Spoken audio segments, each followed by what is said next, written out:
Yeah. Yeah, so like I say, man, just the critical mistakes at critical times. Not that we had a bunch of penalties, but the ones that we had were major, man, at Yeah. the wrong times to do it. A lot of mental loss of focus, I call it. Yeah. But Yeah. All right. Well, we'll cover that. We'll cover the Brady thing.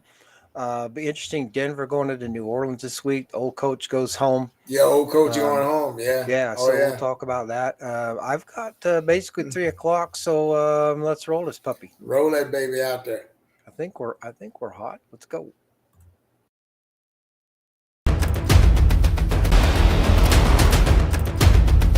It's game day, baby! Let's go!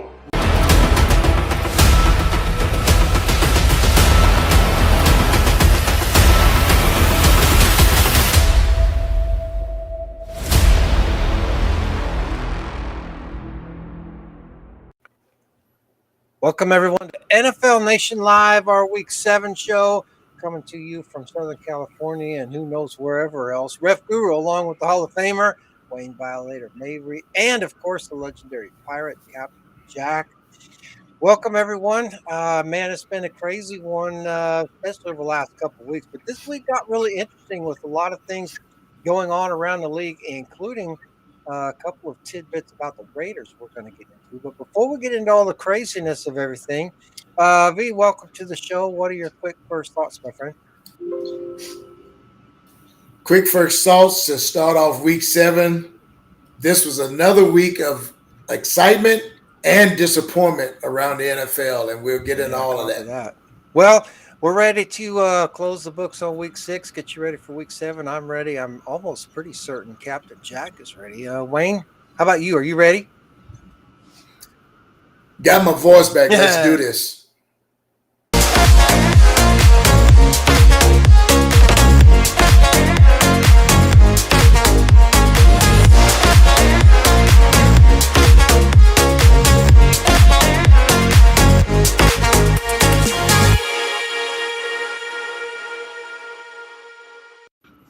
Welcome everyone to NFL Nation Live, our week 7 show. Ref Guru, along with the Hall of Famer Wayne Violator Navy, and your friend and mine, the legendary pirate Captain Jack. Welcome to the show, everybody. Let's get rolling. We'll close the books on week 6. San Francisco went into Seattle after an ugly loss at home to the Cardinals. Took care of the Seahawks. This was an interesting one because now Seattle's lost 2 at home, so the Falcons better be on notice. But the 49ers bounced back, got the division win on the road. They'll face the Chiefs with 10 days rest. We'll get to that. But what were your thoughts on San Francisco going in and get a division win against Seattle?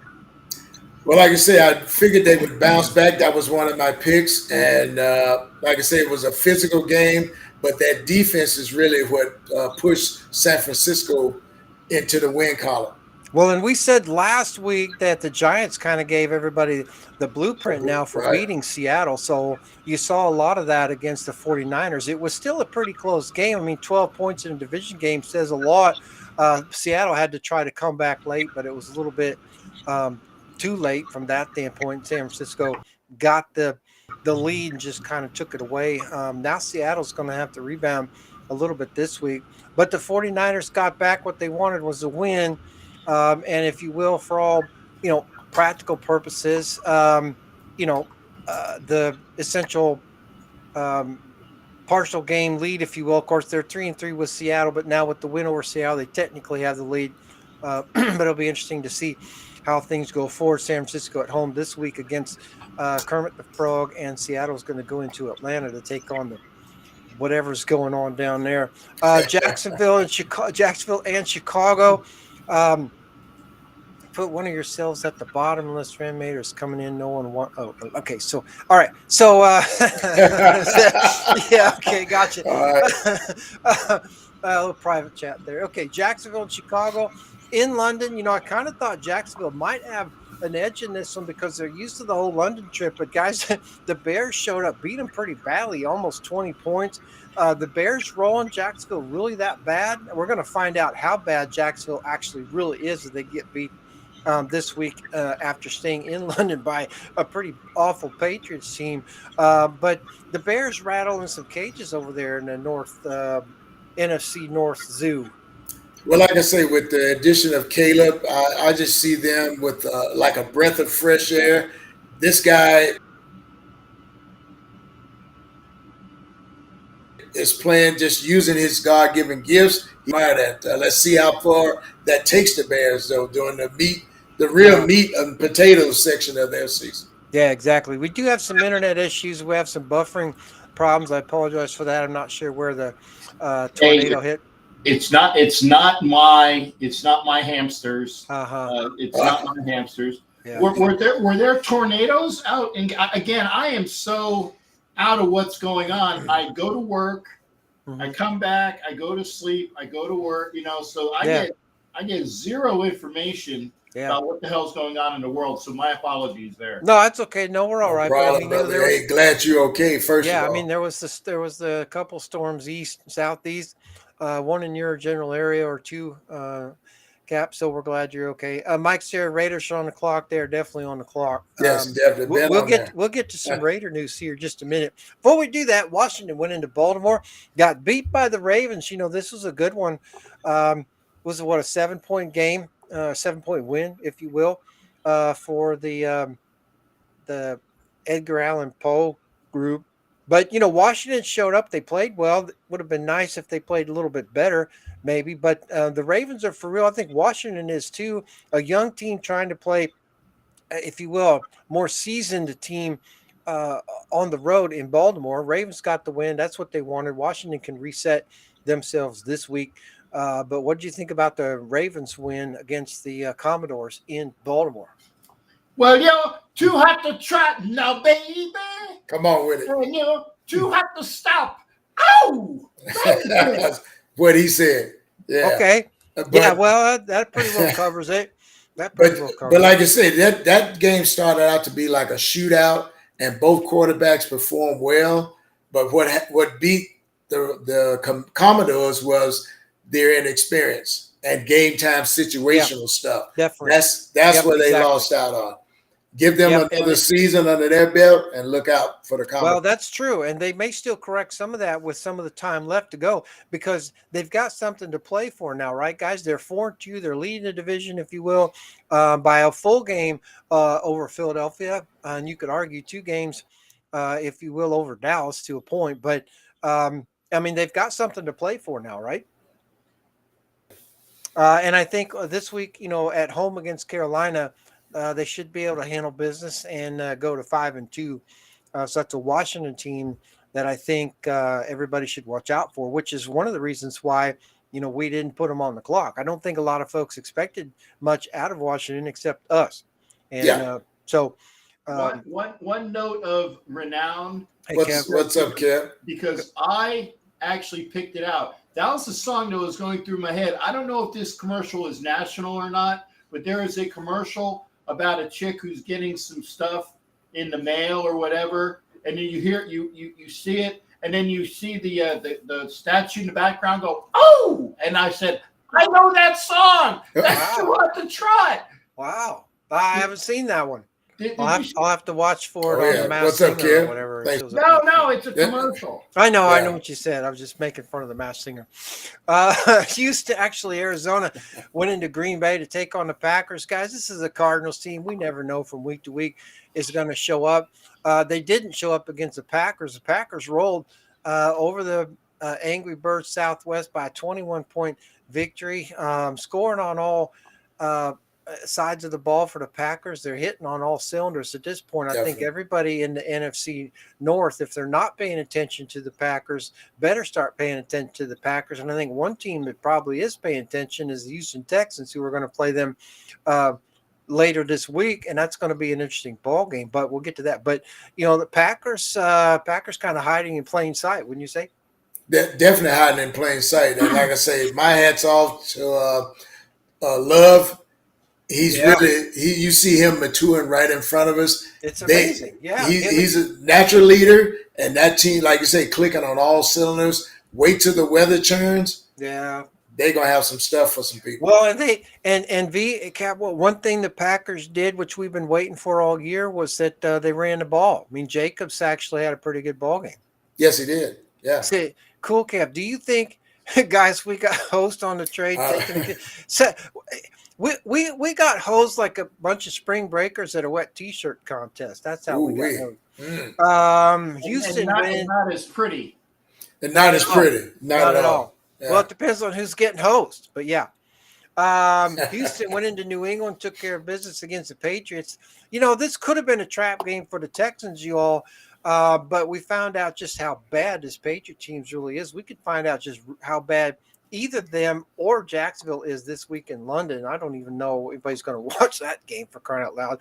We'll get to that. But Houston took care of business. Now they got a second road game in 2 weeks. Now they got to go to Lambeau. But guys, this is the Texans team that's chasing the Baltimore Ravens.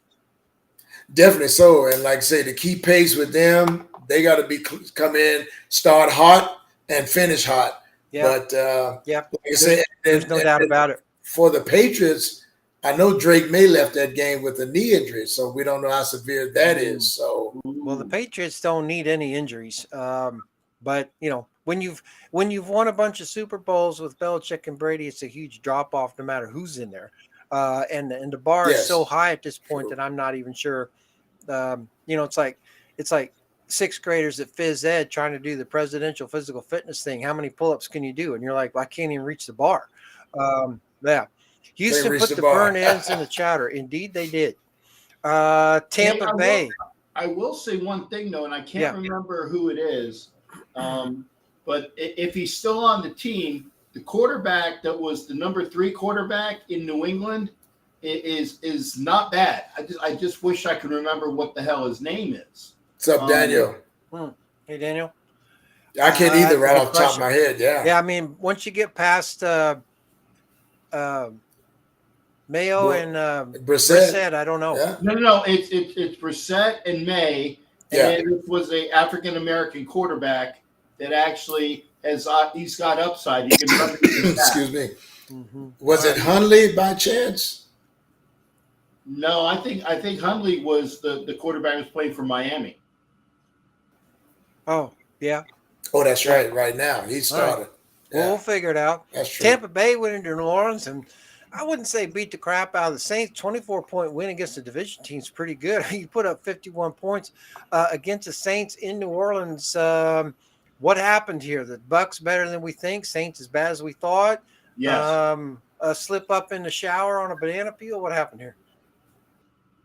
Milton. And I think it's both. I think that, and again, this makes me chortle. Joe Milton, thank you. Joe Thank Milton. Thanks, Kev. you. Yeah. Somebody decent. Yeah. I obviously I poo-pooed the Saints for a while, and it Hey, was Johnny. coming What's up, back Johnny? to be what I think it is. That they aren't what they were cracked up to be. And I thought That's that for the sure. Bucks would come back down to degrees. The Bucks are actually better than I thought they were. Yeah. And it's hard for me to say that I live in friggin' fake pirate. Well, I think land, so. my thing with Tampa Bay is that they tend to play up or down to their competition, right? I mean, this is a division game, so the competition's there. I mean, but don't they have Baltimore at home this week? So Let's you know see, they're gonna have to step it up for 2 Yeah. weeks in a row. But those are 2 good weeks in a row. comments. Those are good comments, Cap, with regards to your thoughts on Tampa Bay in general. And like I say, with the addition of Spencer being thrown out there, now he just got his feet thrown into the fire, and that Yeah. Bucks D Exactly. were after him Yeah. like some fresh meat. Well, and that's a really good point because we're going to find out just how good that Bucks defense wants to be because they're going to get a handful of King Henry this weekend. Oh yeah. So if you're gonna play good defense, run the ball, play good defense, then this is the week you're gonna start playing good defense because Henry could rip you up a new one if they're not ready to play. Saints I went to the normally Bourbon Street. don't root for an AFC team, but I am this weekend. For Yeah, sure. I don't blame you on that front. Yeah, a lot of Baltimore Ravens fans out there. Cleveland got beat by the Eagles. No big surprise here, really, that Philadelphia won the game. I think for me, guys, was how they won the game. Only 4 points against the Browns at home. They're going to be in trouble against the Giants this week if they don't fix a couple things or 4, right? It's almost like their little motorboat out in the lake has Crawfish stalled. insurance. Yeah, but it's stalling out, and I can't put my finger on why. And I think their head coach is kind of like on the hot seat right now. Well, it could be, and I think you're probably right. This is a team early in the season that I thought had a legit chance to go back to the Super Bowl, if you will. But man, they seem to be stumbling all over their own selves. Like you said a couple of weeks ago, Wayne can't get out of their own way. Yeah, and I heard today, I think Hassan Riddick, one of their nice rushers, was traded somewhere. I didn't see where. Well, I still think the issue for them is not having A.J. Brown in the offense, but he's not the savior to everything any more than Adams will be for the Jets. Although that I know I'm not comparing apples to oranges there, but but anyway, it's just kind of interesting to see what's going to happen with the Eagles. Because the Eagles and Dallas are kind of fumbling all over each other, and Washington's back there going, "Hey, we're 4-2." That's what I was saying. Watch those Commodores, man. They're coming. Yeah, and it's like the other two teams that would have been the favorites to win the division are just kind of around, and Washington's just calmly walking away like, don't pay any attention to us. We're just going to win the division. Speaking of winning the division, the Indianapolis Colts went in Tennessee and beat the Titans. This was a potential trap game for the Colts. Turned out to be a bonkers for the Titans. They didn't get it done at all. I don't know what's wrong with Tennessee, but they're in sad shape right now. It's again, you can't score enough points, you don't win games, and that stood out there with Tennessee. I was expecting them to hold 4-2, but like I say, the Colts are kind of finding themselves as they go along, even with amidst their injuries. That's true, but Flacco's bringing that leadership that is bringing these young guys and keeping them focused, man. Well, and he's keeping the Colts in the hunt. Yes. I mean, Indianapolis guys is 3-3, and right now for the playoff spot, that's not a bad position to be in. Sure, you'd rather be a cheap 4-2 like Pittsburgh, but you're chasing Houston at 5-1. Maybe nobody's going to catch them. But when the rest of the division is 1-4 and 1-5 respectively between, the Titans and Jaguars, Indianapolis is just kind of hanging around on the corner, smoking, going, "Gee, don't pay any attention to us. We're just going to flick one over and hope we catch something on fire." But yeah, go ahead, Cap. I did want to, and Cal, you beat me to it because I was waiting for the segue, but you did tell me about it. I want to say congratulations to Cal, one of my watchers from England, who is a Vikings fan that I got from my buddy Tommy Bouchane, my ex-roommate.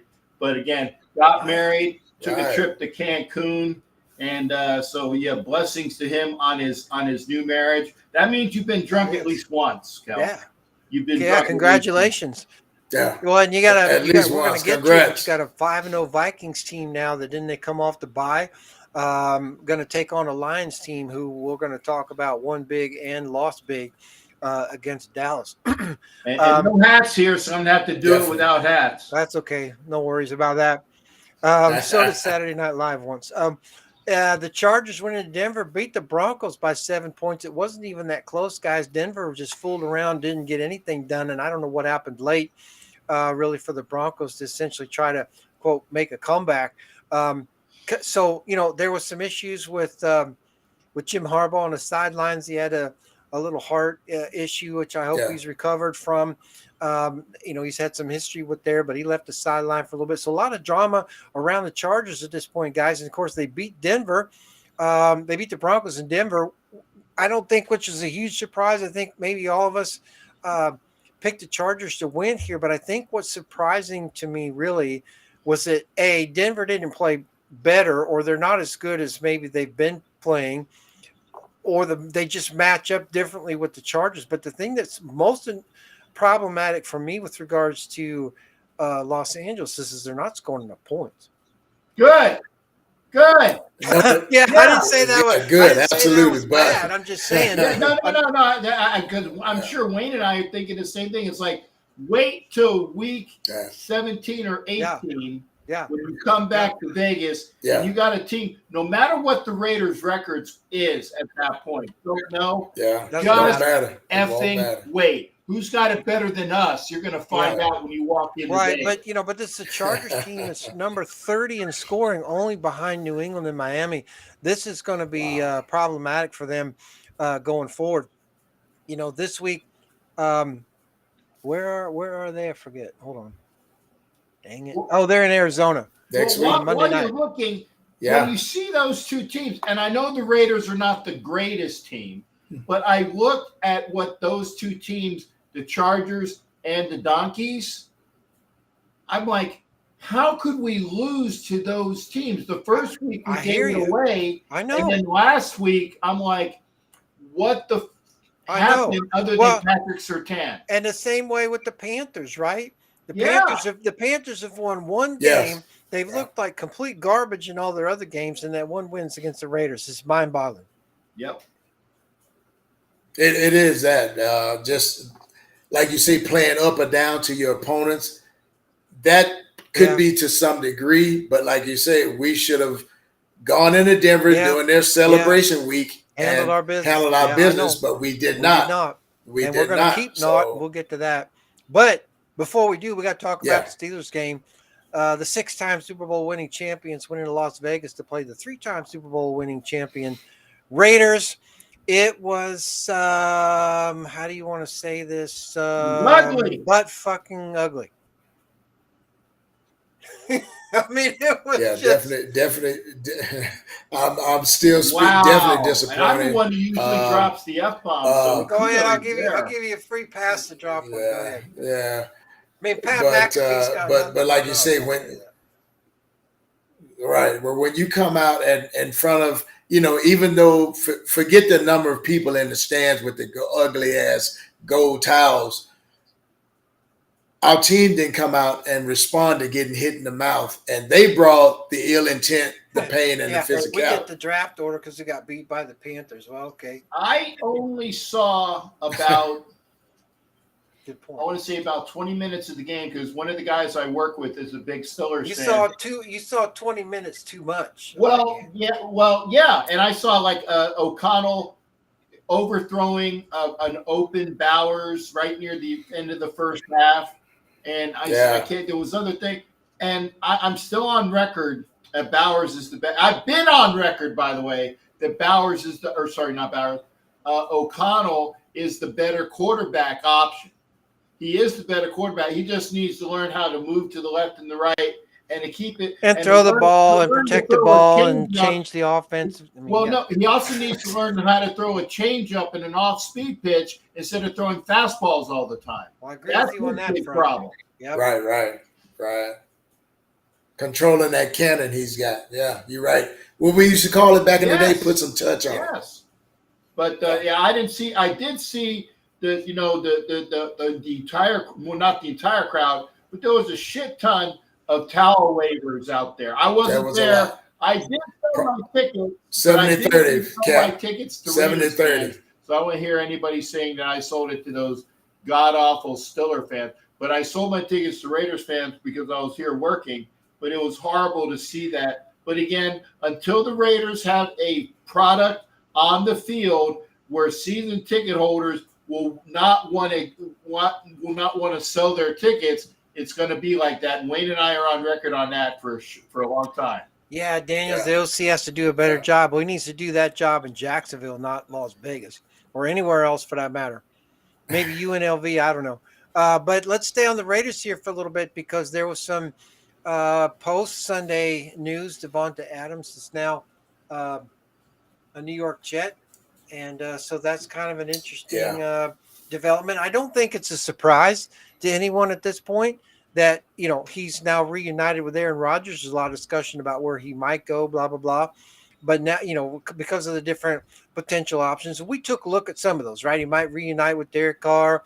He'd look pretty good in the Rams offense. He could help San Francisco with McCaffrey being dinged up. There were a lot of places we thought it could go, but obviously the logical one was the Jets because of Aaron Rodgers. He's going to reunite with them now.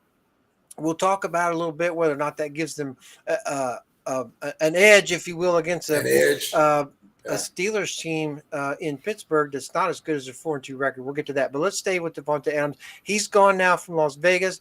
The other news, of course, was Tom Brady's approval of 10% ownership of the Raiders. So let's talk about either of those first. You guys pick which one you want to start with.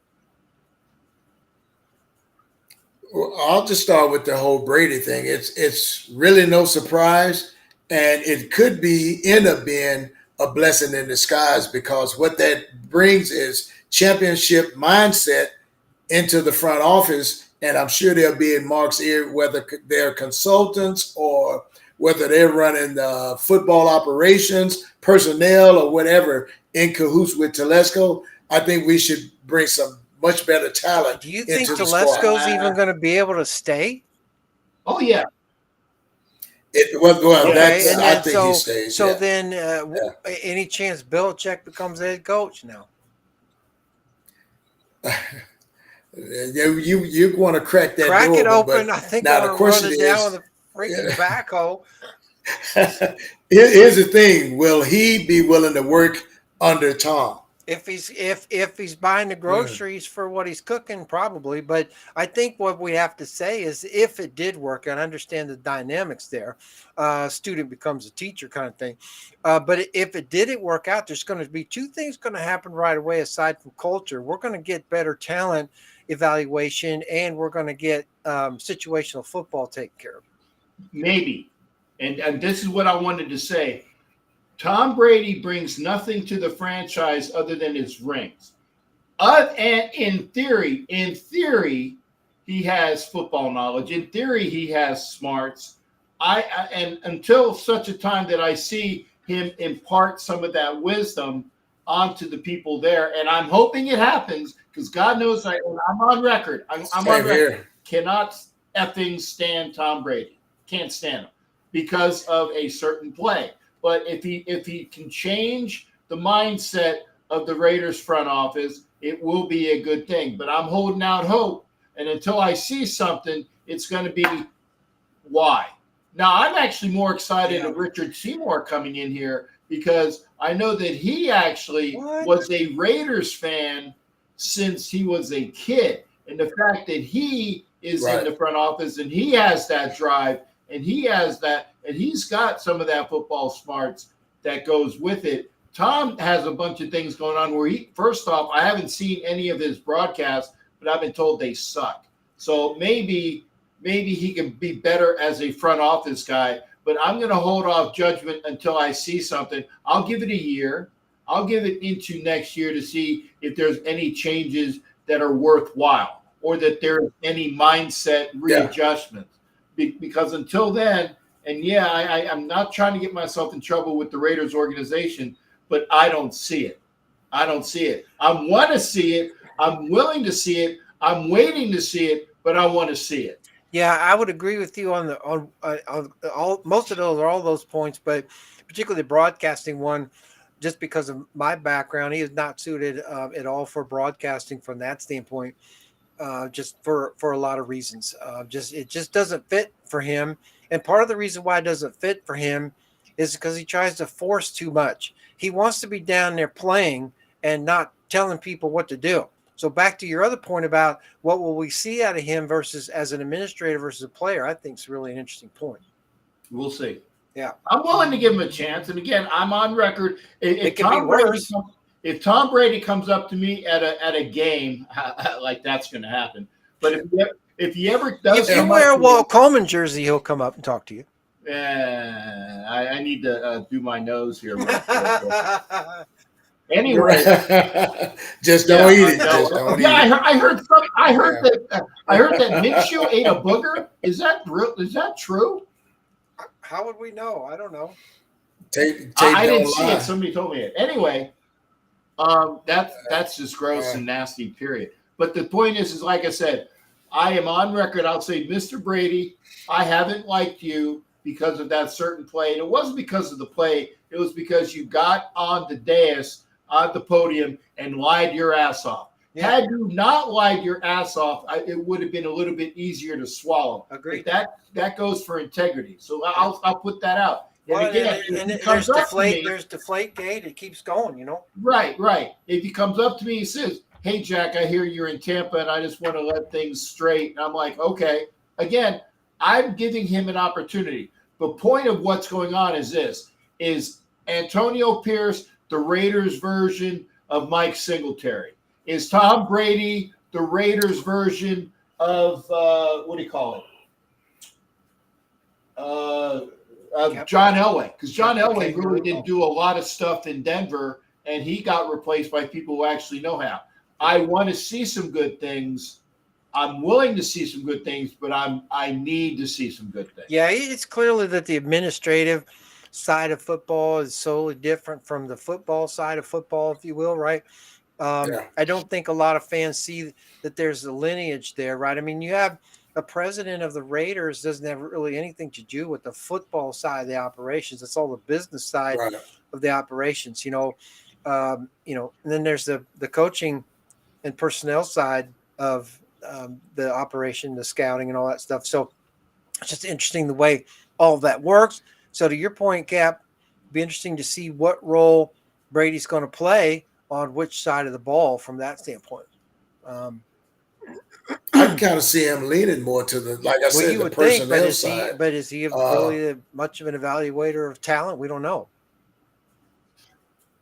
We don't If know. he's like Elway, he's going to suck. Yeah, I agree with you on that front. I think he's going to be a mix between Lynch and Elway. I think he's going to fall somewhere. Thank in the you. I middle. was going to say John Lynch came in and did it, Lynch, and did it well. yeah, So we'll he did see it. Yeah. Yeah. So I think depending. What's up, New England? All right. England The Raiders. the Thank you. Raiders are in Los Angeles this week. We'll get to that. Atlanta went into Carolina, beat the Panthers. Not John Elway was the GM and failed. Yep. Yep. Agreed. Atlanta went into Carolina, beat the Panthers. It was actually a little bit of a struggle, if you will. The Panthers showed up, even though the score looks like it was 18 points. It was actually closer than that on the field, at least until late. The Falcons now technically leading the division at 4-2 over the faux Pirates, but this is an NFC South now, guys. That's going to be a two-team race, especially if the Saints get beat this week by Denver. We'll get to that. But what's your take on the Falcons situation right now, sitting essentially at the top of the NFC South, if you will, at 4-2? Yeah, I don't know. Can they stay there? And I give Kirk Cousins the credit for them being in that position that they are, just with his play and his leadership. But I'm not seeing on that defensive side they're not dominating. Met Tom Brady at worked all. with security. That's pretty cool. Did he talk to you or no? Find out. You don't know who I am? You don't know who I am? Yeah, I know, right? Probably. Yeah. You mean Brady said that or security guy? No, I'm saying, like I said, I think I told you before. What was it? Freeman, the ex-quarterback of the Bucs, said when I was announcing it, doing scary. You don't know who I am? I'm like, no, I don't know who you are. Yeah. Now Drake, I would recognize at least, but I don't know whether he throughout the hey, I'm important thing. Right. Panthers back to normal. Indeed, they are. Detroit went into Dallas and beat the holy Jesus Christ crap out of the Cowboys. Yes! Almost one of the worst losses in Cowboys history, 47-9, a 38-point blowout. You could say this one, guys, essentially the Lions won it big and lost it big because now Hutchinson's gone after a freak leg incident that fractured, whatever bone that is down there. But okay, whatever. Yeah, so that's a big hour for the Lions in a lot of cases, especially when you've got the Vikings coming up, who are on coming off the bye. We'll get to that, but Jerry Jones after not really ready to make any coaching changes, but he should have made those coaching changes a long time ago, and now he's just paying for it. And I heard that he jumped on some guy from his radio show. They were pressing him, and he wasn't having no problem with that. Listen to it. Actually, Jerry Jones was entertaining, putting these radio jocks in their place, saying, "Hey, I don't see you guys making the decisions here. You're harping on me." So and what I got out of that is decisions suck. That's why. Well, that's why. Well, that's the point, though, is that if his decisions suck, at least he's the guy that's making them. It's easy to be a Monday morning quarterback. Realistically, it was a Monday morning quarterback with these guys harping on him. They have no involvement.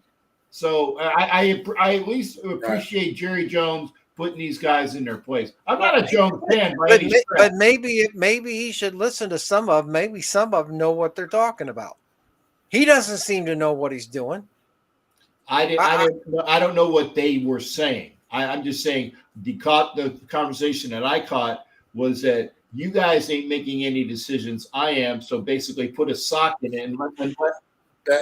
Put a sock in. Unless you're coming down. And he was at the owners' meetings saying, unless you're going to be doing some things for me here, SDFU.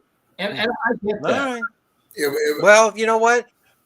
but I think wasn't that part of Yes. his show And that he he basically- owns or something? Yeah. So he was saying if you want to stay working Yes, here, I like shut the that. F But up. I don't need to do this radio show on your program, even though you're the Dallas Cowboys flagship station. I don't. This is a contract thing. Maybe I might not be doing this show on your program anymore. Maybe your program will not, or your station won't be the flagship station with the Cowboys. I'm sure those guys got immediately called from up top from their general manager and station manager said, "Hey, Back off, yeah. Well, I mean, I think Jerry needs to get back to football if he even knows what that is at this point. He seems to be lost in the forest. Johnny asked, "Did we could discuss the refs call Not in the yet. Raiders game?" Not yet. So let's do it. Wayne, you were BGC in a couple of those in the green room. What's going on there? Yeah, I didn't really get to see the game, so I don't know what's happening. There was 5 that I remember just was blatant non-calls. The most egregious one was the helmet to helmet on the Raiders sideline, and the ref just looked at the sideline when it happened, like, "Hey, go play. I'm not calling nothing," and walked away. So the Steeler player hit one of our guys. You're saying Yeah, he was already down he was taken down by 2 defenders. Then this third guy must have been a linebacker. He came in at full speed, went helmet to helmet, and I thought the kid was going to be out with a major concussion. Wow. But they didn't. They were standing right there. The side judge didn't call a thing. I'm not surprised on the side judge. It's Jim Quirk. He's blind as a bat. Well, I don't know if he was blind or what, but he was looking at the play, and even from my vantage point, I'm like, dude, there's no way you don't throw the flag on that. And I don't know whether that's challengeable. You can clear me up on that. I don't think so. No, But it's not reviewable, but it's a judgment call. But if there's probably one guy who plays by the "there's no Raider rule," that's Quirk. No doubt Okay. about it. Yeah, but again, this is Sean Ockley's crew. So I still think now maybe not the rest of his crew, but at least maybe one of the person on his crew. But right. He's up, I think, for working a Super Bowl that gave him the Raiders game in a week when it didn't matter really that much because they didn't really have to worry about what the calls are going to be because the Raiders are done. So that's the kind of game you're going to get. Right. So, And then that was Alan X crew. Sorry, we got Sean Ockley this week. Yeah, It's gonna be the yeah. same That was thing. yeah, and there was another one. Oh my God! It was roughing the passer on an interception that nullified yes, that. I saw. It was a straight hit. Yeah, straight hit. But Diablo got the interception, which would have stopped 7 points. yes, And all he did was he hit him, but it wasn't a driving force. He actually he pulled up. he just fell flat on him, and that's what they went into a push-up position, so they wouldn't do it. And they said it was helmet down. I'm like, no, it wasn't. It was even he put his head back so he wouldn't. That was a bull fucking shit. There, I dropped it for you. And the next one was illegal man downfield that nullified a nice play, and they were just standing there waiting to see, But it was like stuff like that, man. And of course, the non-holding calls on Max, but that's common anymore now. Yeah, you can't get those no matter what. Yeah, it sounds like the interception call back for the personal foul. That sounds a little sketchy. I'd like to see that one. I may have to go back and take a look at that game since you said there were so many calls in there. But about 5 ones that I saw that was just like egregious non-calls, and wow, Even my Steelers fan friend said that was a bullshit call. Wow, that's messed up. I wonder who threw the flag on that one. I can't remember. Wow. Would that I think been it was umpire? I think it was the umpire on that one. Tap Slaughter. Yeah. Huh. Wow. Yeah. It was But like I say, all of those penalties at crucial times, it was almost like that was by design. Man. Yeah, the interception call back is definitely one that they're going to try to throw the flag on, right? They want to stop as many of those as they can. Right. So much holding on Max, yeah. Oh yeah, Uh, it's just like he's got a necktie the color of every opponent that we play. yeah, Yeah, yeah. Max is always being held. That's true. It says he didn't even land on his body weight. You're talking about the yeah, the rough and the passer call. yeah, that rough they and the call. passer Yeah, call. yeah. I think it was Butler. Butler, it was. Wow. Yeah. The penalties are not called and not called. What's up, Rich? They always are. Yep. Wow. Interesting. Yeah. Well, sorry to hear that. I wish I'd have seen more of that game. But in spite of all that, now since we still on them, in spite of all that, we still were kind of shooting ourselves in the foot with, Well, putting the ball on the ground for one. You can't have those kind of turnovers and expect to win the game. So yeah. it's just some unfortunate stuff. And I just for one hope that they kind of come out of whatever slump it was. Now you can't blame anything on the locker room being, and I'm hearing that stuff's going on there. Yeah. Where it's almost divided again. Hmm. And the question is why? Yeah, exactly. Why? Yeah, you wonder what's going on there. Thanks, Rich. Cool. Cincinnati went into New York, took care of business against the Giants.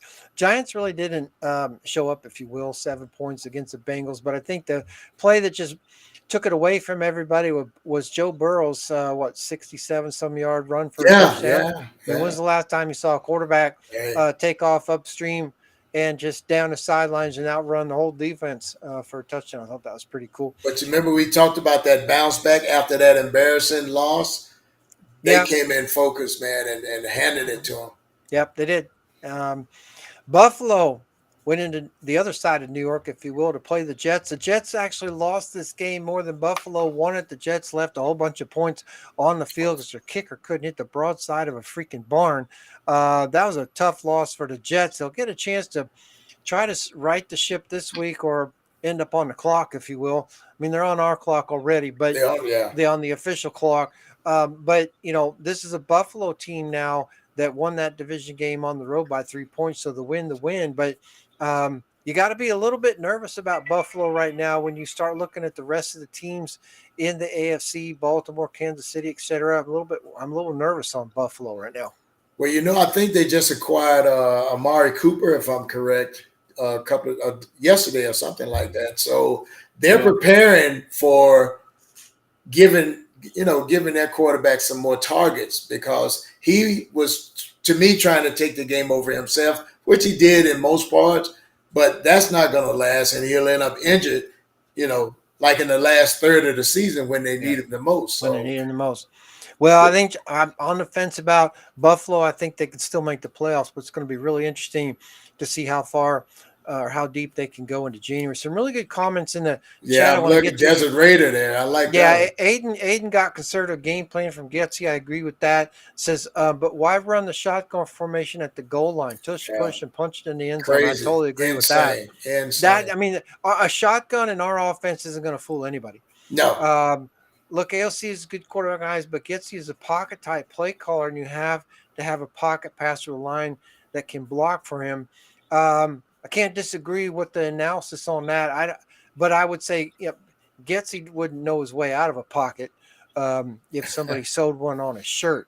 Getsy is too conservative. I agree with that. Way too conservative. Like 1949 conservative. Or 1849. Huh? Wayne T, right. Yeah. With the Jets trade, expect Devonta Adams to pull out some old court. Well, I'm sure of that. And we're going to probably see at least one or two of those against Pittsburgh. Aaron got some buffalo sauce in his afterburners. He got it in a few other places also.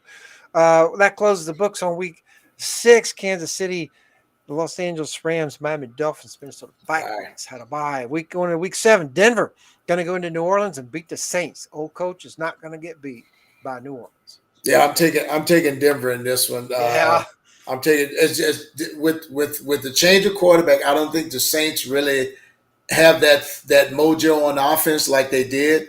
Like I say, the losing Derek was a big hit to him, and who knows if Rattler may be his replacement for a few weeks here with that. Yeah. couple comments there before we get too far. Rich Chase said the shotgun is run at the goal line because the quarterback is having issues seeing Saying the field. I don't disagree with that. The Broncos had the same issue with Russ. That's interesting. You wouldn't expect that from Russell Wilson, but maybe that's interesting point there. I think the problem with seeing the field is Luke Getsy, because they were talking about him being moving him upstairs.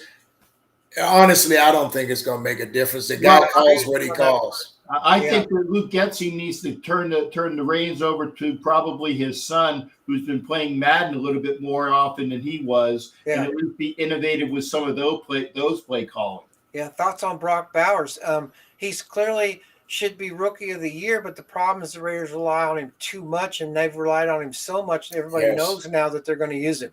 He's been bracketed. Instead of the surprise hit, it's 3rd and 7. Oh, double cover, triple cover, Bowers. Because they don't throw the freaking ball to anybody else.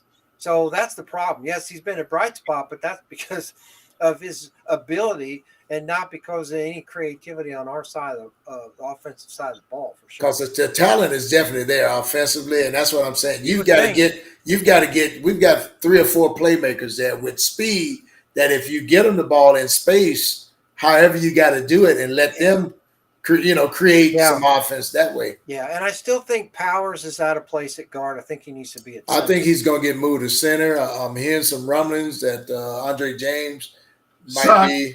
That's not a rumbling. Might be gone. It might be gone. You're just wasting a lot of brain power there that we haven't had since Barrett Robbins. Someone who goes to the line, knows the line, is aggressive at the line, not going to take any crap from anybody. Right. And can make the calls that we need to make and take responsibility for what's going on to the line. Right now, I think you're just wasting the talent to a guy who's just a smidge undersized to be a guard in the first place. Yeah, It's just a problem. Yeah, Rich says the same thing. Needs to be moved to center. I totally agree. Right. All right, let's get back to Week 7. Denver going to go into New Orleans real quick around the table. Broncos this is a trap game for the Saints. They're going to have no idea what hit them. I just don't see any way. Well, I guess there's a way on any given Thursday, but the Saints aren't playing well enough, and I think that Coach knew this game was coming. I think he's prepared his team for this game, and although Denver's not really scoring a lot of points, they're going to get just enough, I think, to beat the Saints tomorrow. I think from a physical nature, it's going to be the edge. Like saying, Coach coming back, his cheeks going to be red when they come out. Well, and I don't think the Saints are ready for that defense. Yeah. I don't think they're ready for that defense at all. Yeah. Again, the challenge with Denver is that they're not really scoring enough points, but they may not need a lot of points. But their defense can score points, so there's that. They get to turnovers in that game, and that could be a big one. That could be a big difference. Saints win for divisional purposes. I hope you're right, Kev. I hope Kevin's right, but I don't think. But I don't think so. I think on paper the Saints are, quote, the better football team. I think they've got a quality defense. They've got the running game. I think the quarterback now is a little bit suspicious with Carr out of there. Olave is not the threat that he should be. Right. But I just don't think the Saints are going to be ready for that defense. I think the Saints are going to have trouble moving the ball. And if the Broncos can get maybe they don't need any turnovers, but if they get 1 or 2, or they get a break here and there. I mean, this is the head coach now that did a surprise onside kick in the Super Bowl. So you don't know what you're going to get out of this Denver team. And he's got a quarterback in Bo Nix is like, hell yeah, we could try that because he doesn't know any better at this point. Exactly. And so this is Saints team now. Kamara's 100%. Well, they may need him. Yeah, because I know he was nursing some rib injuries there. So I know, but but here's the thing. And the Saints need him, but they need him for 125 yards, on 18 or 19 carries. If Denver puts 7 guys in the box, they're not going to beat the Broncos throwing the ball with Surtain and all those guys back there. It's just not going to happen. Well, Surtain was injured the last game. I'm sure Rich probably knows whether he's coming back this week or not. Well, I think if he wants to play one game, it's going to be against Coach's old ball club. Bo Nix and Rattler, I'll take Rattler. I'll take Rattler. Wow. Ooh, we might get snake bit doing that. All right. In London, New England's going to go over there and play the Jaguars, who hung around since their beat down last week.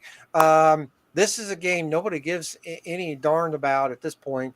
The Patriots are awful. The Jags look bad. I don't even know how to predict who wins this game. I actually think New England has the edge from the football perspective, but by the time you add in all the travel and eating the whatever they eat over there, Shepherd's pie, and it's I don't know if it's going to go well for them. But so I'd give the Jaguars a slight edge here.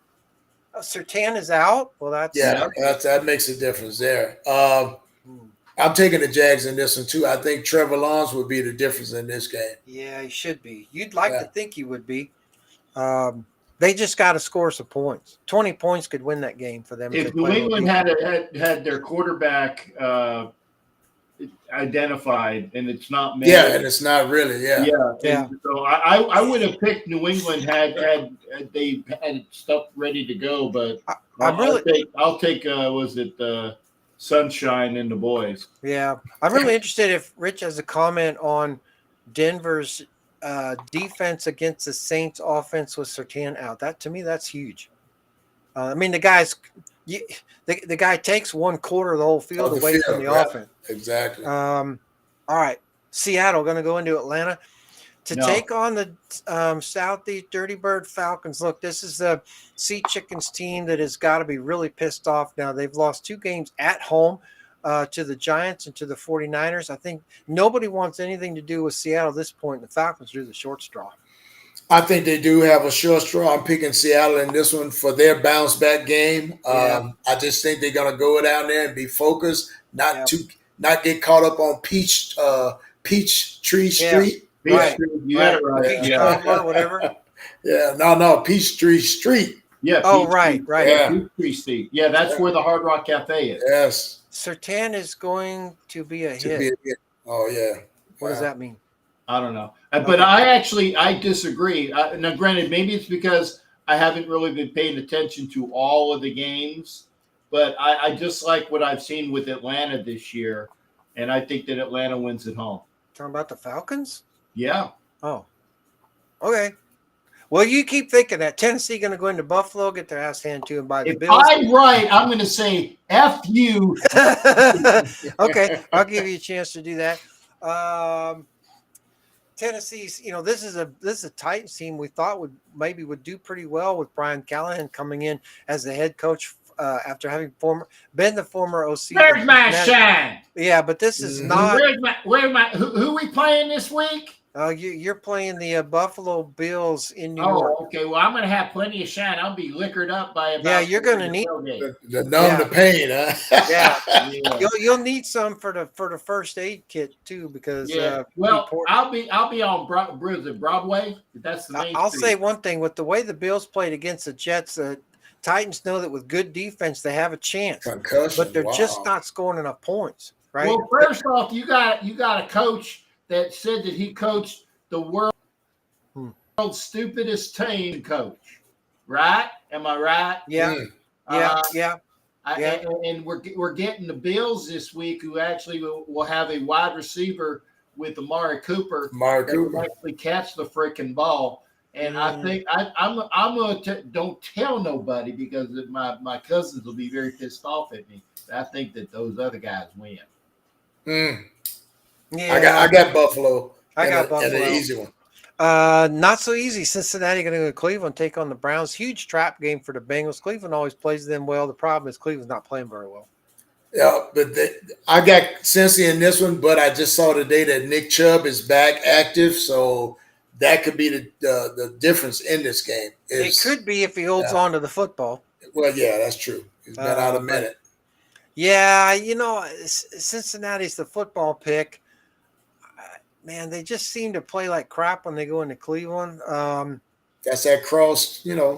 That's that interstate rivalry thing right there. Yeah, I think Cleveland's going to be fired up. The problem is the Browns aren't scoring any points. Cincinnati's number 8 in scoring. Oh, you missed it, Rick. We already talked about that. Yeah. Oh, yeah. What's that? How do we feel about Brady being a minority owner of the Raiders? Well, go back and watch the replay. the short of it is, I'll recap it for you real quick. We're not sure if he's going to be as good administrator as he was player. We think he's probably going to fall somewhere between um, John Lynch and John Elway. Lynch being the high end. the if you will, if you call it a high end of a former player GM ish versus a former player GM ish who completely crapped out. The bigger discussion was whether or not they would make a head coaching change, or whether a head coaching change might be Bill Belichick. But there's a lot we don't know. But the general consensus is kind of wait and see. That was the big summary. I'm coaching it. I'm just having fun. No, I got you. Yeah, too much fun. I got you. Cleveland with Judy alone. Yeah, they can leave Judy alone. Yeah, but the problem is who's throwing to him. Who's throwing to him? Who's throwing anything in Cleveland? I mean, they only scored 16 points against the Eagles in Philadelphia. So I just don't think. Where is Cleveland in scoring? By the way, where is their? They got to be in the. Yeah, they're 28. Playing a Bengals team is number 8. The Bengals team's in the top 10 scoring. I'm taking the. Yeah, analytically that don't even add up. But like I say, they're in their Cleveland's in their pound. You know, they'll have their dog pound going. So who knows, man? It's gonna be. I think it's gonna be a closer game than we think, though. The cool thing about it is, Wayne, when they hit each other, you can't tell because they're both wearing orange. Houston going to go into Green Bay to play the Packers. It's a Houston team now that'll have their second road game in 2 weeks. Of course, they beat the Patriots handily last week. They're running headlong into a buzzsaw called the Green Bay Packers. It's a Packers team that is firing on a lot of cylinders right now, but the Packers better be ready to play as a Tex team that knows how to play some football. It doesn't matter what lot they're playing on. And this week they're playing on, the frozen, not so much frozen tundra. So they're going to get their game's worth against the Packers, but can Green Bay hold up enough, you think, to hang on and beat the Texans?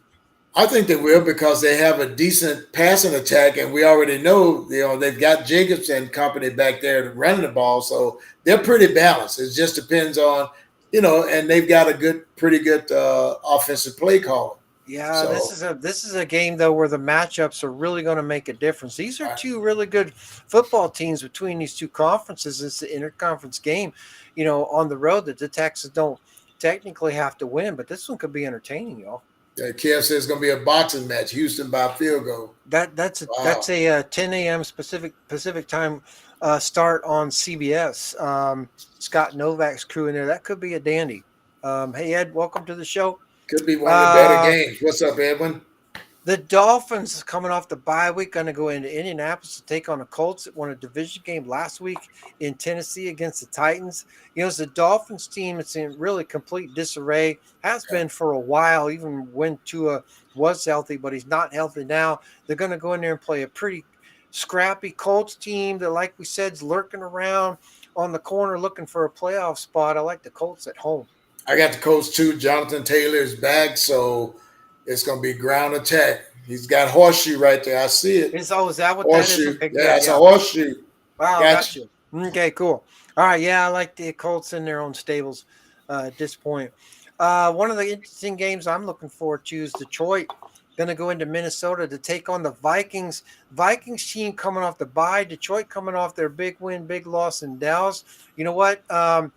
Detroit may be the football pick. It might be, for all practical purposes, the better team based on what we've seen lately. But, man, Minnesota's going to give them all they want. I'm taking Minnesota at home. Yeah. They'll be scolding to death, man. Yeah, I just think it's a trap game for the Lions. Wow. You did that really well. It's just I'm just. I don't know. I don't know if Cal is still here because the Vikings guy. The guy. Yeah. If he's still here, if not, I'll say, hey, you need to check out Violator doing the. Yeah, that's it, baby. With two swords.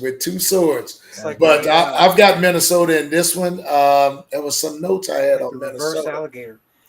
Best game of the weekend. That might very well true, although Baltimore Tampa Bay could be good. Oh, I'll be able to see it. I leave to go home on Saturday, so I can actually watch it. Sweet. Yeah, I'm gonna be out in the middle of Yellowstone, so I'm not gonna see anything. You guys watch for me. Where are we? Philadelphia going to go into New York, maybe get beat by the Giants. Look, as a Giant team not scoring a lot of points, but Philadelphia is all over themselves right now. They're letting Washington essentially walk away with the division title unnoticed. We've talked about Philadelphia's struggles and issues with Brown being out, blah, blah, blah. It's the Eagles team I that thought just Brown doesn't came seem. back. Well, if he is, he's not. They're not throwing the ball to him. Yeah, Where's he at? I think he came back this past week, huh? All Yeah, he right. was Well, they back need to this throw past him the week. damn. They need to Yeah. throw him the damn ball. It's going to make a big difference for them in New York this week. But all things considered, the Giants win in Seattle, get beat at home by the Bengals. You don't know what Giants team's going to show up, but Philadelphia better be ready to play. And they just lost their left tackle for the season too. Who did? The Giants. Oh yeah. Yeah, he's out. Andrew Wow. Thomas. Wow. Liz Frank surgery. Well, and Doodad's right-handed, so that's not comfortable. Yeah, it won't be. And Tua is still out, I think, Daniel. Yeah, he is. Yeah. By the way, Daniel is. If it's the Daniel, I think of Daniel is S. Daniel's in Germany. Okay. No. Salute, brother. All right. Sean Hockley and his crew will be in Los Angeles as the Raiders go in to LA to take on the Rams. This could be an interesting 50-50 split from the fan base. I like the Rams just because the Raiders can't score any points, man. I hate to say it, I got the Rams at home too because of points. We're just not scoring enough. I mean, their fraternities during rush week scoring more points than we are. It's bad. I just know we got to get that fixed and quick. Only because, like I said, I've only seen like 20 minutes of the Bronco game. Like last week, actually, I turned it off to watch the Phillies win, but they're out of it by now. And I saw about 20 minutes of the Stiller game. I am going to play Homer, and I'm going to say that the Raiders win in LA. And I'm not sure. I think. Yep. Daniel's the guy in Germany. What's up, brother? That's it. I seem to think, maybe I'm wrong, that the Raiders haven't won in SoFi yet. I know they haven't beaten the Rams in SoFi because Baker. Baker took care of that last year. Yeah. I like the Raiders in a homer game, pulling it out. I would too. Breaking that streak, huh? I would too if it wasn't Sean Hockley's crew. Well, fuck Hockley. You'd like to say that, but you think you got jobbed last week. You ain't see a job like you're going to see this week. Well, I've seen a couple jobs, but they're not. yeah. They're a bit different, and I enjoyed most of the times I've had mine. Well, I applied for some jobs too. Well, I said that because Cup's supposed to be coming back from his ankle injury, and him and Stafford have that connection. So if he is back, that's just a killer. I mean, they don't need any help to beat us, and any help they get is going to beat But I'm us. just saying, I heard that he was coming back. He'll be back. Why do you think the Raiders sleep, work, sleep, work, sleep, work? So, Cap, Ed's asking you why you think the Raiders will win. Because I don't know what the hell I'm talking about. Sleep. Oh, okay, work, that sleep, explains work. a lot right there. So go the qualifications for being on this show. Carolina going to go into Washington, get beat by the Commodores. I don't think this is really even going to be much fun to watch. Washington, like we said, quietly walking away behind the scenes of that division, and the Panthers are who we thought they are, and that's they're on the clock. Yeah, I got Washington. One of the more interesting games of the weekend matchup-wise, Kansas City going to go into San Francisco, take on the 49ers. Of course, everybody hoopla on it up as a Super Bowl rematch, which technically it is, but this is a regular season game. It doesn't have near the hype that a Super Bowl would have. Plus, it's an interconference game on the road for the Chiefs, which means they don't have to win. But San Francisco coming off their win in Seattle, which was not a fun one because it was a division game. So they probably got out of the whirlpool sometime this afternoon. And here's the kicker. Speaking of kickers, is that the Chiefs are on the bye, so Andy Reid's had 2 weeks to beat you. Oh, that is true. Here's what, and I told them. Was he like 84-0 off the bye? Remember where I'm at. All I'm hearing here in Kansas at Fort Leavenworth, all these. I thought your cell looked familiar. Yeah. Is that well, no, I'm on the outside. I just Gitmo. I get to go home every you on night. furlough for a couple of days? No, like I wasn't Gitmo. I got a chance to go home every night. In Leavenworth, I get the chance to go home every night too. All I'm hearing here is that red Kansas City Bulls stuff. Twinkie. See, I caught myself. Twinkie. Yeah. Twink. But they're saying they're laughing this off. They're going to be undefeated. Blah blah blah blah. Yeah. Here's the I thing, told them, I said, hey, look it up. I guess that they figured out that you needed the bye against the Niners because normally you get it against the us. Raiders. Well, Ain't here's that the true? thing: if the Chiefs are in quietly behind the scenes in the locker room, down the hall by the water cooler, going, we should really try to go undefeated. The 49ers are going to get beat. The Chiefs have the playbook for San Francisco. There isn't anything the 49ers can throw at Kansas City they haven't already seen. All right, they beat them in the Super Bowl. They've got Shanahan's number. Shanahan couldn't coach himself out of a bag if you spotted him open side on two ends. And Andy Reid's had 2 weeks to beat you. So the 49ers are in trouble at home against the Chiefs. But if the Chiefs are like, you know what, we want to play well, we want to be fun, we want to give Vegas their odds and all that nonsense, DraftKings, blah, blah, blah, get Armadillo, we just don't want anybody hurt. Well, then the 49ers are going to win that. But it isn't going to be a smackdown, drag out, paint scraping, knockdown, drag out fight. I'm not saying they're not going to hit each other, but they're gonna trust me. But and the Chiefs are Super Bowl chumps, so they've got a reason to show up for this one. But this is not a game where the 49ers are like, hey, we want revenge for the Super Bowl. No, it's a regular season game. Yeah. But no better than the 49ers played against the Cardinals at home in a game that they should have won. They couldn't get it done. I realize this by 1 point, but they couldn't get it done. They better be ready to play. Again, Andy Reid said 2 weeks to beat you. He could beat his grandma with her own rocking chair in 2 weeks. Yeah, it's going to be one of the better games. I think definitely physicality-wise, it's going to be some paint scraping in that one. Could be. Kermit Mahomes will struggle. Yeah, okay. And I don't disagree with that to a point because Bosa and them, the defense, nothing wrong with that 49er defense. They can get after him. Now, how is Kelsey going to fare in the whole thing?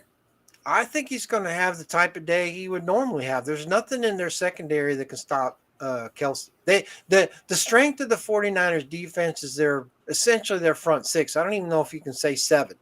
But let's give them the benefit of the doubt, say the front seven. Well, when was the last time a tight end ran anything inside that seven? He's going to be behind those linebackers. Gotcha. And the secondary is okay. But nothing to scare him though. There's no Pro Bowl. No, there's no Pro Bowlers back there. I think isn't Worthy on that team? Who was the guy that stepped up after their number one wide receiver got dinged up, right? Yeah. And who was the guy that stepped in after that? Wasn't that Worthy? I'm underestimating Shanahan, the guy who lost the Super Bowl leading 28-3. Yeah. Yeah, that's Worthy. That's Mahomes' new best target. I think he could have a big day. The guy. And I'm messing with you a little bit, Ed.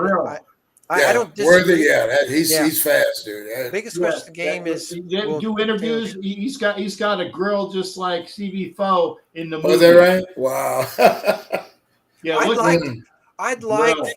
would like nothing more than for Ed to be right that I'm underestimating Shanahan. But every time I think that son gun has learned something, he shows you who he is. Shit up, and I'm just like the head slap emoji. Like, what were you thinking when you did that? All right. The New York Jets. Yes. The newly remodeled New York Jets are going to go into Pittsburgh to take on the Steelers. The only reason why the Jets might not win this game is because it's in Pittsburgh. If this game is in New York, man, the Steelers do not want any part of the Jets this week. Obviously, from comments we've heard in the chat already, Aaron Rodgers and Devonta Adams are going to dust off some of their old plays that they used in Green Bay, and I think Adams could contribute enough to put up 14 points or so. Look, this is a Steelers team. It is at a cheap 4-2. Now, this is the NFL. If you're 4-2, everybody's going to say you deserve legit 4-2. Okay, maybe. But when, 4 of those wins include the Raiders, how good are you really?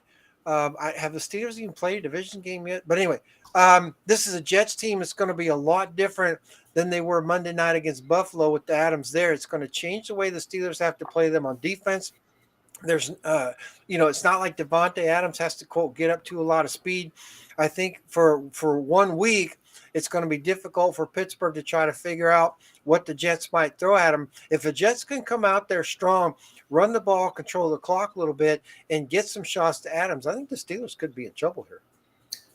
They might be in trouble, but I'm taking them at home on this one just because that defense, again, will rise to the occasion. You know that Jets offensive line has their issues, and you've seen Rodgers hit more lately than I have ever.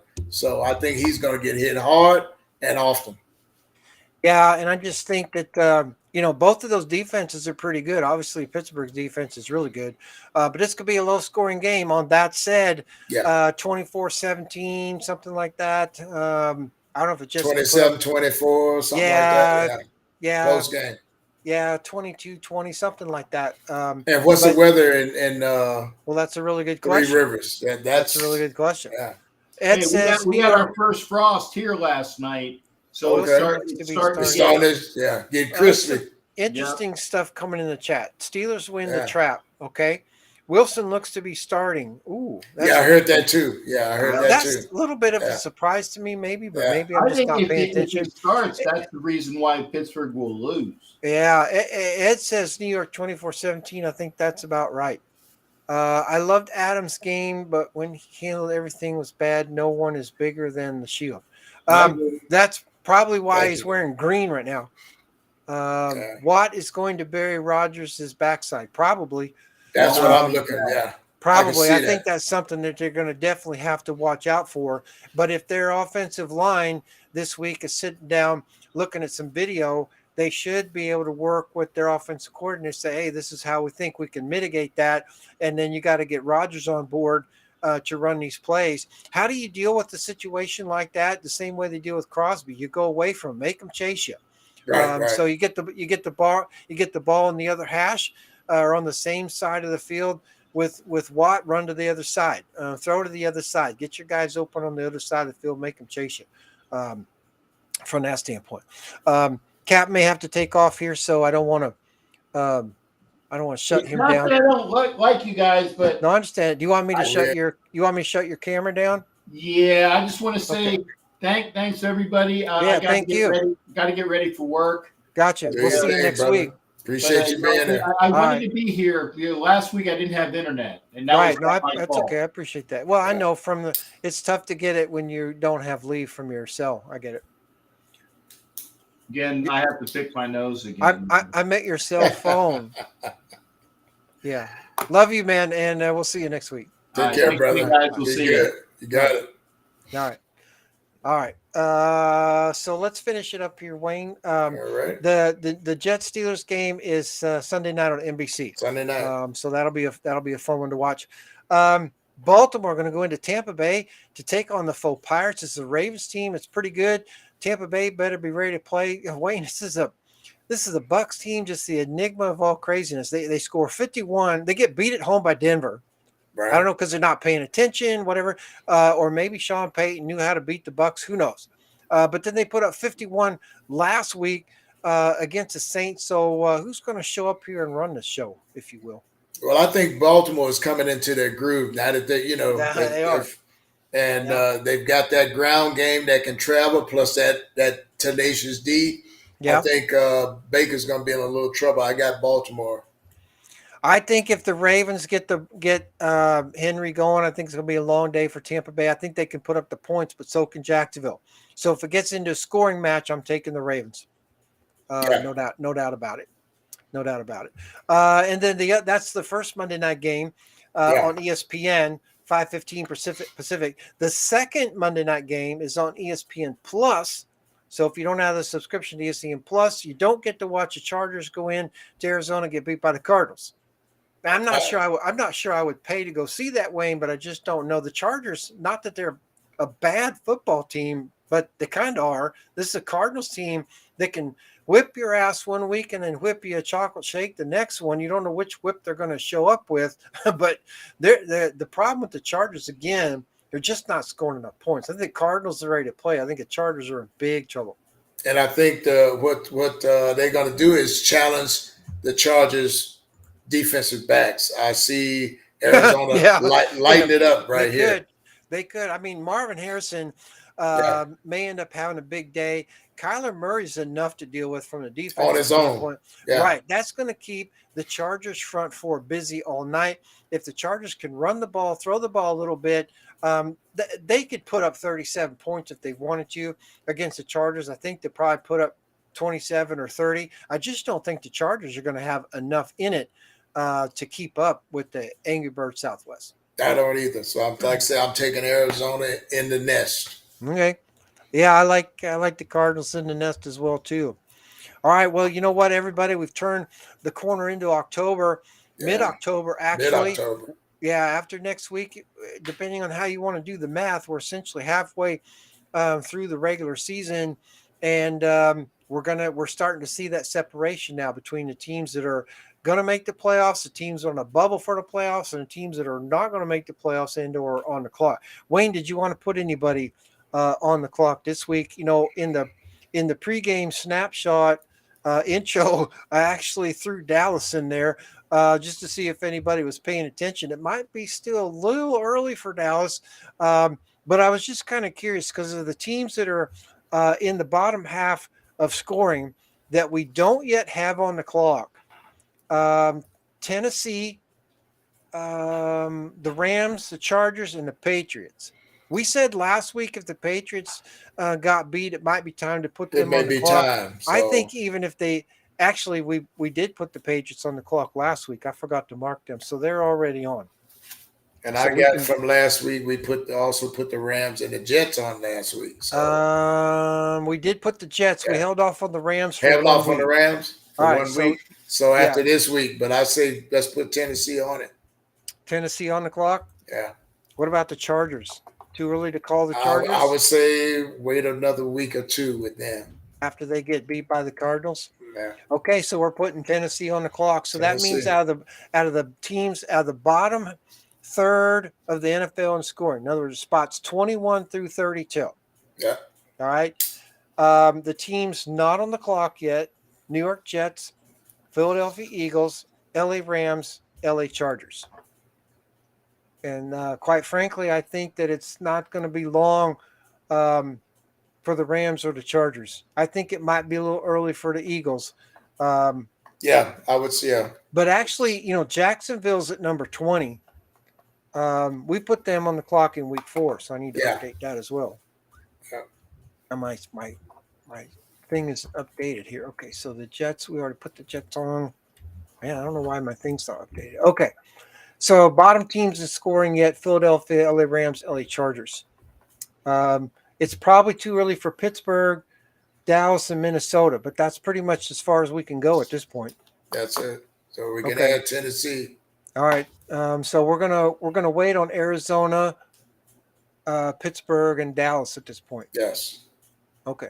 Probably about a week we'll be able to say one way or the other. I'd say after week 8 we got to start getting bold, because otherwise, if we wait till weeks 10 or 11, everybody else has beat us to the punch. Everybody's already figured out that those teams are also on the clock. We got to be bold. So, all right, everybody, thanks for joining us for week 7. Is it week 7 already? God, we'll be back next week for our week 8 show. It's going by quick. Fastest 18 weeks of the season. Glad that Captain Jack could join us this week. As always, Wayne, thanks for joining us. And pleasure. Yeah, and we'll see everybody next week. Thanks for coming on. See you guys next week. You gotta throw us out, Wayne. You got to. Let's go! I love